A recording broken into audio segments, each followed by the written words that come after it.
Hi, lovely people. My name is Aaron Lost. I'm a purpose-driven life and career coach, a learning strategist, emotional management coach, and an author. I run the Aaron Lodstone Ministries and Lodstone Life Coaching Consult, where we help people discover their potentials and guide them in the areas of life to fulfill their purpose. Now, there is a lot going on in our country and beyond Ghana. The COVID-19 pandemic has really put a hold on the normal activities we are used to. One of those critical sectors which overnight has experienced a turnaround is the educational sector. And now government has given the go-ahead for final year students to resume to prepare themselves to sit for their standardized final year examination or national examination. Now, the question then is, these people have been sitting at home for a certain period of time. How well are they well prepared to sit for this examination? How effectively will the revision take for them to adequately prepare to sit for the examination and write and excel?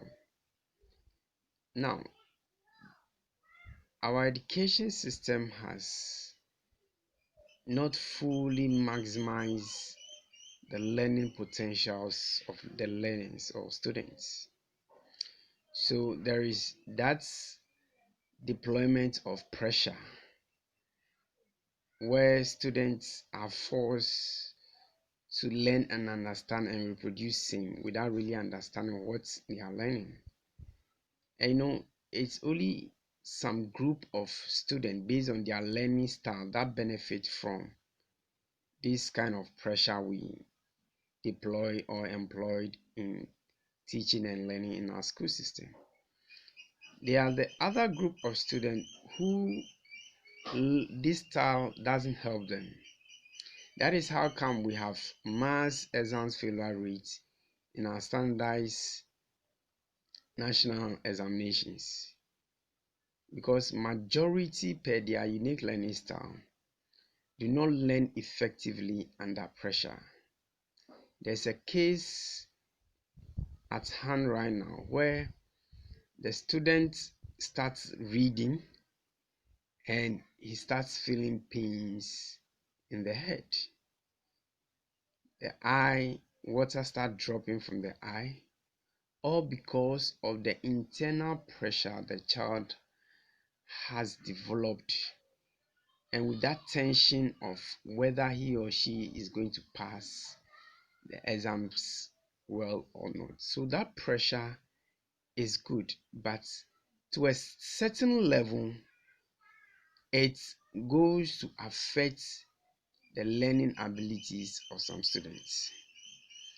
Now, in my book titled How to Identify a Child's Unique Learning Style, I explain 4 types of learners, 4 types of unique learners based on how God has wired our natural thinking pattern to process information and understand our environment. And then how the mind takes a logical way of analyzing information and what to do to enhance the learning ability or the thinking ability of the child.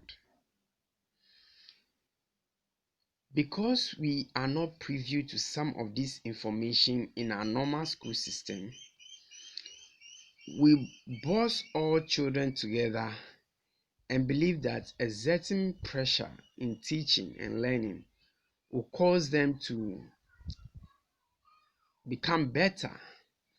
Now, if you should take the good student or the good learner, as I explained in my book, you realize that these are people who can learn under pressure because they have the energy for long attention span. So under pressure, they can do chew and pour and they are good to go. But their level of pressure is more enhanced and understanding is enhanced when practice takes place. But because our educational system is so theoretical, there is also a challenge on their parts on how to really understand what they are learning and reproducing. So these class of students, the good learners, are the type that when pressure is exerted, they can easily shift from trying to engage in the practical process of trying to really understand to just theoretically learning to just store it in memory and reproduce the same content without understanding what they are learning. The other learners are the Zen students. They are very intelligent but have short attention span. So with such a student, within this short period of time we have in learning, when revision takes place and a teacher engage more hours of engagement beyond the attention span of that child, there will be a gap in real understanding of whatever the student is listening or the student is being taught. So yes, at the point their mind was or is active whilst the teacher is teaching, they will easily recall whatever has been taught. But at the point their mind goes off and thinking about other things, though they are in the classroom, their mind will not be able to process to understand whatever the teacher has said after that. Now, how do we relate to these children so that during this short revision period we do not ignore their natural learning abilities, but we carry them along the process so that they can also not only adjust to learning to really reproduce same under pressure, but their learning abilities will be enhanced. That intrinsic motivation will be on earth and courage developed so that they can also effectively follow the learning process and get into the exam room and confidently write and pass their exams. Now, there is the iron students. The iron students are the slow but progressively intelligent students. They have long attention span as long as their interest is in the subject the teacher is teaching, or the teacher is a likable personality. They like the teacher, therefore they develop that intrinsic motivation to want to do well in that subject. But where a teacher is very insulting and makes them feel intimidated, or the subject is not interesting to their like, they shift their interest, and that goes a long way of really focusing their mind to understand whatever is being taught. Now, if you are a teacher or a parent and you don't know that your child is an iron student and you engage in a pressure approach in teaching this child, and you are engaged in insulting and limiting their self-belief system, then know that indirectly you are contributing to their inability to learn, understand what they are learning, and get into the exam room and write with confidence.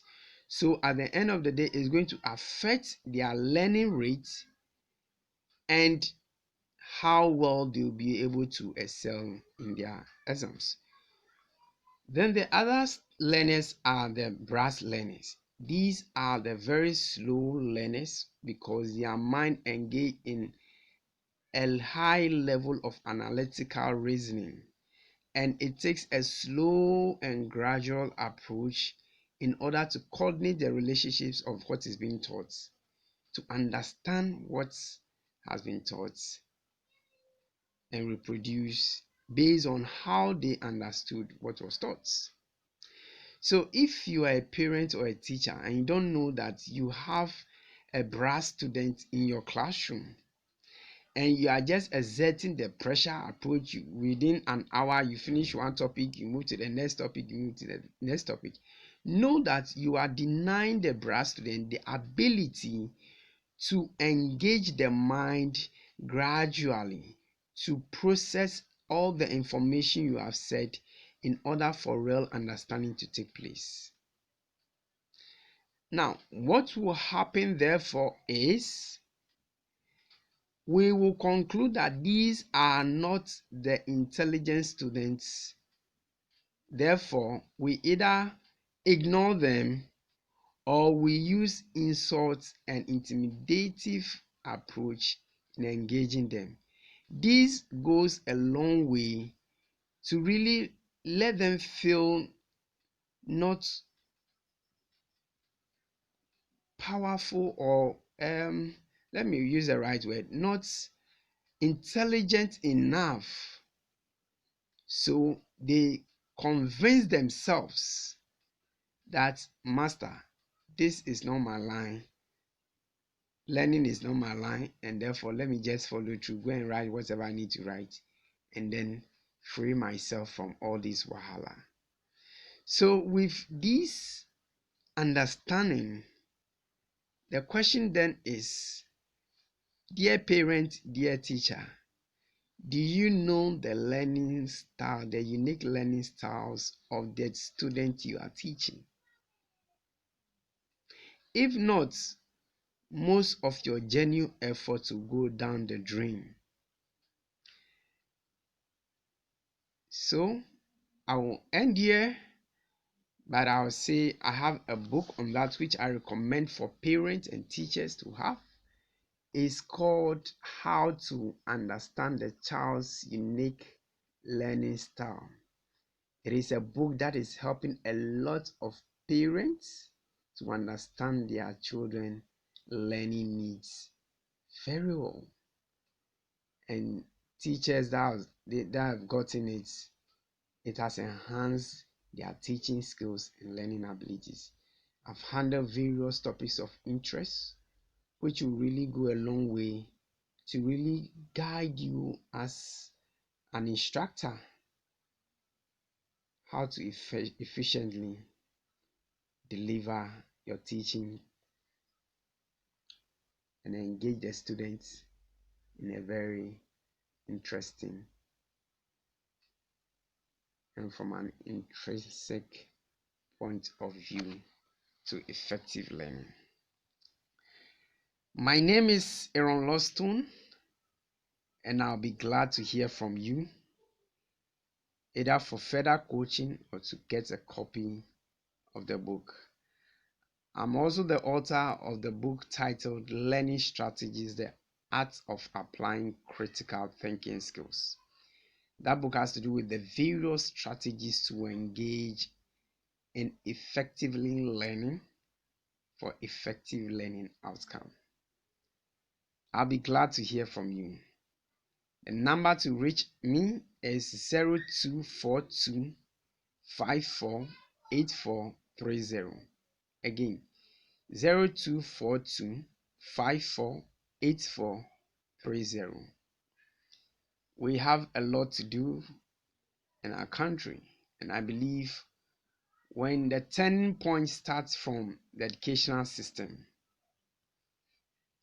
it will go a long way to restructure us, build the right capacity of critical thinkers for our labor markets, for our various homes, and wherever human life thrives. God bless you. for watching, and I'll be glad to hear from you. Bye.